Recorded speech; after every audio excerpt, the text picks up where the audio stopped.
নমস্কার বন্ধুরা, আমি সীমা রান্নাঘরে তোমাদের সবাইকে স্বাগতম। আজ আমি রান্না করব মুরগির মাংস রান্না করার জন্য আগে মশলা রেডি করার দরকার।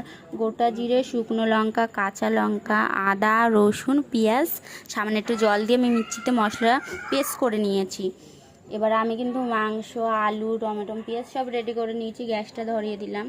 কড়াই আমার গরম হয়ে গেছে, সর্ষের তেল ঢেলে দেবো। তেল আমার গরম হয়ে গেছে, সামান্য একটু নুন দিয়ে আমি আলু ছেড়ে দেব। আলুগুলোকে কিন্তু ছেড়ে দেব। আলু মাঝখানটায় নিয়ে নেব, নিয়ে আমি সামান্য একটু হলুদ দিয়ে আলুটা ভেজে নেব, লাল লাল করে ভেজে নেব আলু। আমার কিন্তু ভাজা হয়ে গেছে আলু। এবার আলুটা আমি কিন্তু তুলে নেব।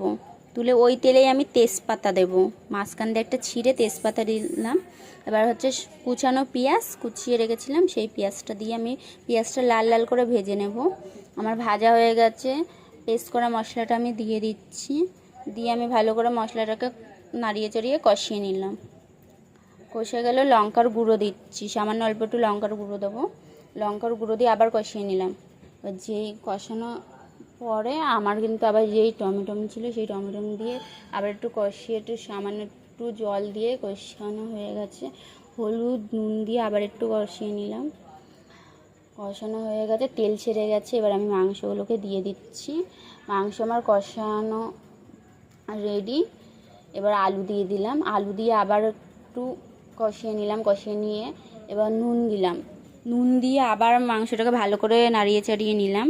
নাড়িয়ে নিয়ে আমার কিন্তু কষানো হয়ে গেছে। এবার এক বাটি জল দিয়ে আমি ভালো করে নাড়িয়ে চাড়িয়ে মাংসটাকে আবার ঢেকে দেবো। আমি কিন্তু 25-30 মিনিট আমি ঢেকে রেখেছি মাংসটা। এবার আমি ঢাকনা তুলে এবার আমি ভালো করে নাড়িয়ে চাড়িয়ে আমি দেখছি। এবার আলুটা সিদ্ধ হয়ে গেছে, মাংস কিন্তু সিদ্ধ হয়ে গেছে। আবার একটু ফুটিয়ে নিচ্ছি, ঢাকনাটা খুলে ফুটিয়ে নিলাম। এবার আমি কিন্তু ফুটিয়ে এবার আমি শাহি গরম মশলা দেব। শাহি গরম মশলা দিয়ে গরম মশলাটা দিয়ে আমি আবার কিছু মিনিট একটুখানি ফুটিয়ে নেব। আবার 2-3 মিনিট আমি আবার একটু ভালো করে নাড়িয়ে চাড়িয়ে আমি গরম মশলা দিয়েছি মাংসতে, সেটা আবার একটু ফুটিয়ে নেব। ফুটিয়ে নিয়ে এবার আমি কিন্তু বন্ধুরা মাংস আমার রেডি হয়ে গেছে, কিন্তু আমি এবার নামাবো। তোমরা কিন্তু আমার ভিডিও কেমন লাগে তোমরা কমেন্ট করে, লাইক করে, শেয়ার করে বলবে।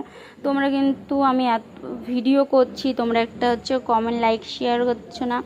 তোমাদের কি ভাল লাগছে না আমার ভিডিওটা দেখে? আমার ভালো লাগছে না, কিন্তু এরকম ভিডিও পাশে থেকেও তোমরা একটা লাইক কমেন্ট করলেই আমি এগোতে পারবো। এরকম করে ভালো যদি